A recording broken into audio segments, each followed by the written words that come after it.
It's been over a week since the violent protests in South Africa caused African nations to rethink relations with the country. Since then, Nigeria has brought back scores of people willing to leave everything behind and return to their fatherland. And you can see the relief on their faces, the delight of returning home as they alight the aircraft. I went there to South Africa when I was just 6 years old. I used about 10 years there.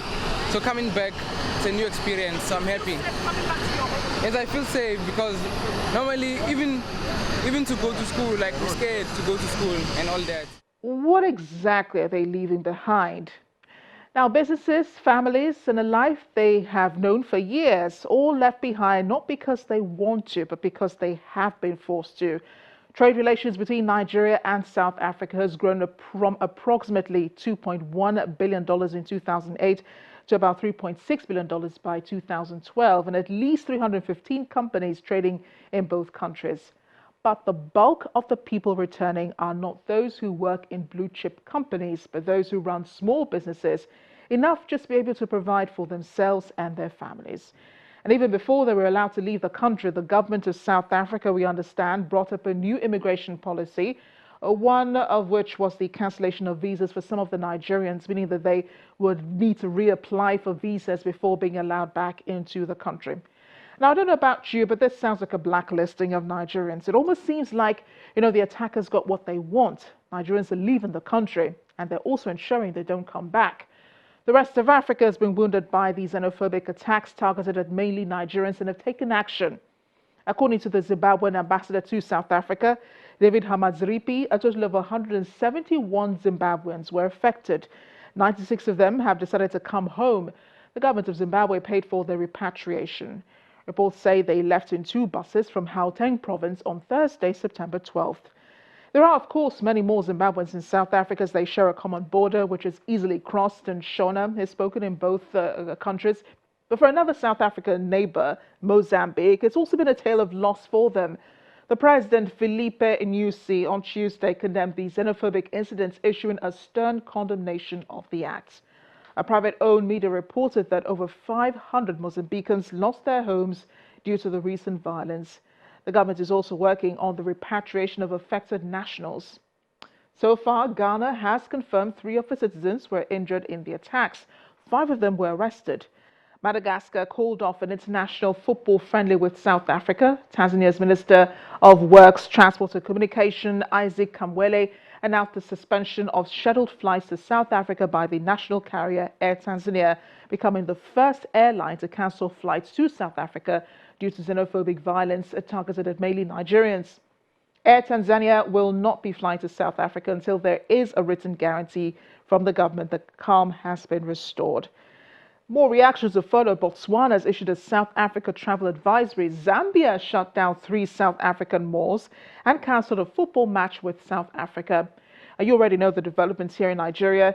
The South African High Commission remains shut for now for security reasons. A telecoms company has also shut shops across the country, and police have been protecting South African-owned firms in Nigeria.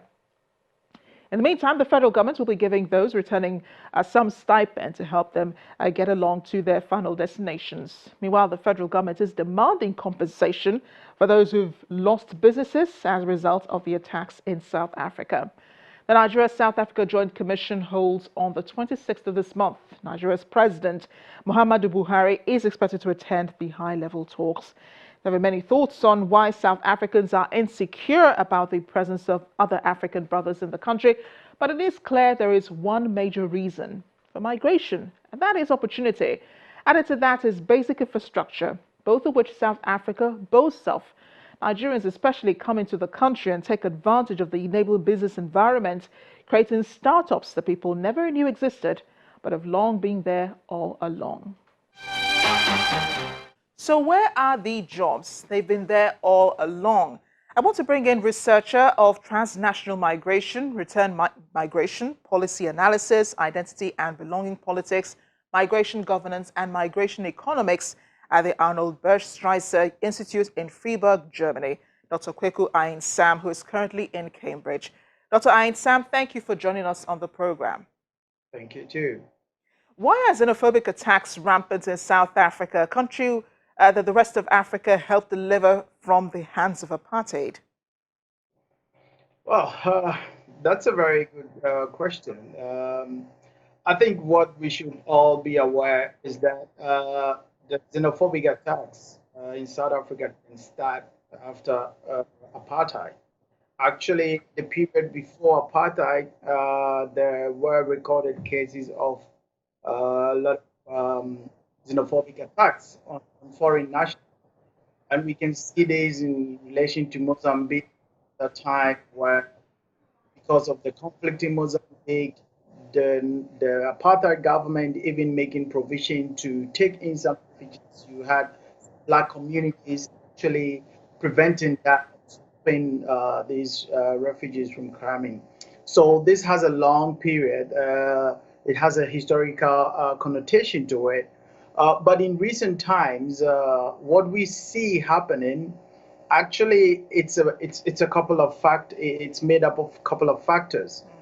First of all, we all are witness to the fact that the infrastructure in South Africa is quite improved. And you know from migration research and other indicators that migrants usually are attracted to countries where infrastructures for growth and for personal development, especially in the area of job creation and others, migrants are attracted to these places.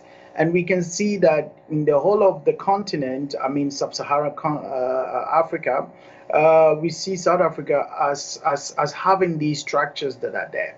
When African countries gained independence, there was this sense of nationalism, sense of entitlement that yes, now we have to take over charge of our own destiny, jobs, and stuff like that. But when you have people experiencing these kind of unemployment, poverty rate, and the inequality gap, let me add that as well.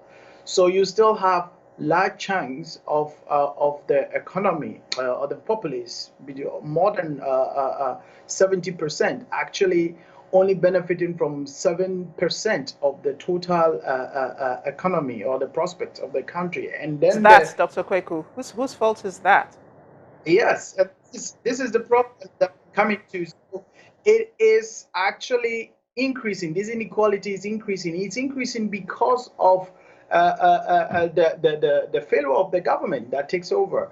And let us note this: when all these are happening, it is the responsibility of the government in power to take care of foreigners who come in.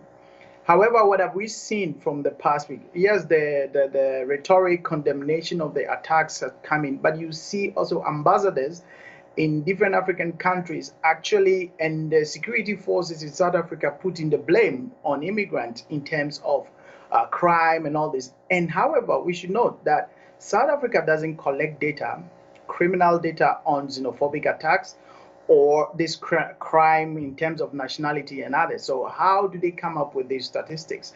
This is something that is questionable, but it has become an easy way for the government to run away from its responsibility. That's why I see it. So the infrastructures are there. There is a sense of entitlement that they have to be given the opportunity to enjoy what their benefit of what they went through. That is still fresh on their mind. If you go to countries that had independent long time ago, this sense of entitlement is actually going down because people are now realizing that hey, you need to sit up and create jobs for yourself. You need to sit up and engage in businesses. And this is why other countries have gone ahead. Dr. Kweku, So so it is inevitable that people will migrate towards countries like South Africa because migration is human nature. People tend to move towards where you have opportunities. So it behoves on the country then, as you say, if I'm hearing you correctly, it behoves on South Africa to make provision for the many more who will still come into South Africa to make a life and a living. yes, yes, and that's it. Because let me give you this analysis. So any African who travels to South Africa, mostly on regular basis, so you have a lot of experience going to South Africa.